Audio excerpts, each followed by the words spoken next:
অথচ সাহাবায়ে কেরাম নবীকে কেমন ভালোবেসেছেন, কেমন মহব্বত করেছেন।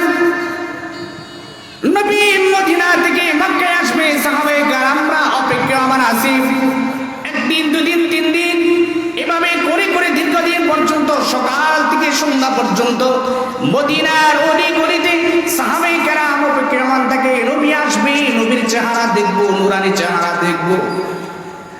নবী আসবে আসবে করে করে আসে না। একদিন, দুদিন, 3 দিন, হঠাৎ করে নবী একদিন মদিনা থেকে মক্কায় এসেই বলেছেন।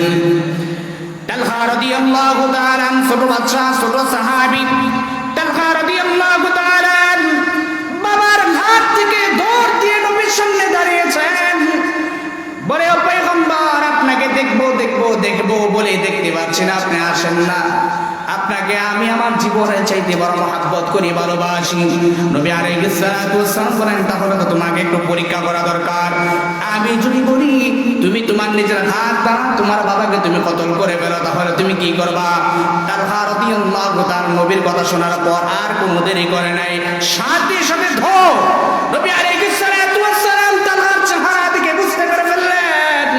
চেহারায় প্রমাণ করে, চেহারার আলামতে প্রকাশ পায়, হ্যাঁ অবশ্যই সে তার বাবাকে হত্যা করে ফেলবে। নবী কিছুক্ষণ পর তালহাকে রাখবে, ও তালহা, আসো আসো আসো, আমি এমনটার জন্য দুনিয়াতে আসি নাই। সন্তান এবং বাবার দুইজনের মহব্বতের মধ্যে আমি জুদা করে ফেলবো, সন্তান এবং বাবার মধ্যে আমি ফাটল তৈরি করব, এটার জন্য আমি নবী আসি নাই।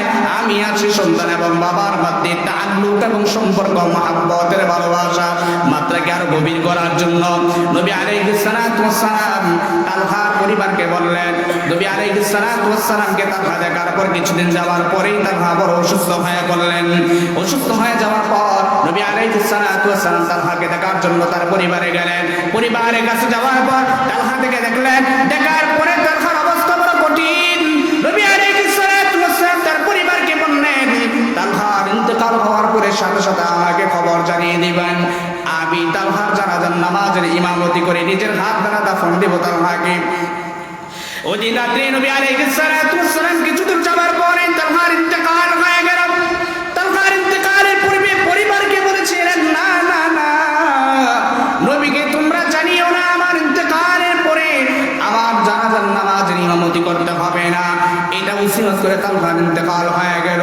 এটার কারণ কি, কেন না করলেন? এই কারণে না করলেন, যদি এই রাত্রি, যদি অথবা অন্য কোন রাত্রে, অথবা যে সময় ইন্তেকাল করবে তালহা, এরপরে যদি নবীকে খবর দেয় তালহার জানাজার নামাজের ইমামতি করার জন্য নবী আসবে, এমন কিছু গোত্র আছে, এমন কিছু জায়গা আছে যেগুলো বাড়ি দিয়ে তালহার জানাজার নামাজের ইমামতি করার জন্য যদি আসে, তাহলে গোত্রের বড় নেতারা, ওই গোত্রের কিছু মানুষরা নবীকে আক্রমণ করবে, নবীকে কষ্ট দিবে, নবীকে পাথর মারবে।